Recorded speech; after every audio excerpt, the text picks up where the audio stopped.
একটা অজপাড়া গ্রাম, তার নাম দয়কান্দি। গ্রামের প্রান্তে পুরনো এক খেজুর বাগান, যেটাকে সবাই এড়িয়ে চলে, কারণ রাত নামলেই সেখানে শোনা যায় হাহাকার আর কান্নার শব্দ। গ্রামের মানুষজন বলে ব্রিটিশ আমলে ওই বাগানের পাশে নাকি এক জমিদারের কুটির ছিল।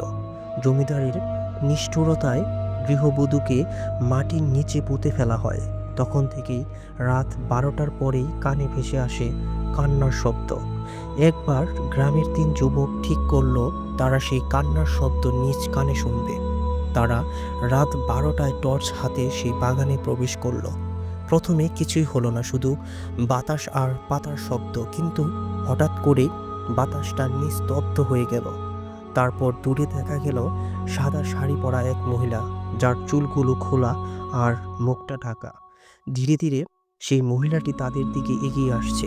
3 জনের বুক ধকধক করতে লাগলো। হঠাৎ সেই মহিলাটি থেমে দাঁড়ালো।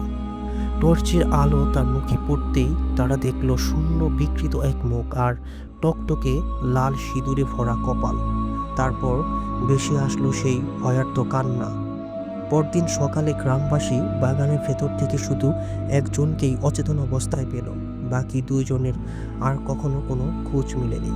তো বন্ধুরা, এই ছিল ঘটনা। কেমন লাগলো ঘটনাটি অবশ্যই কমেন্টের মাধ্যমে জানিয়ে দেবেন।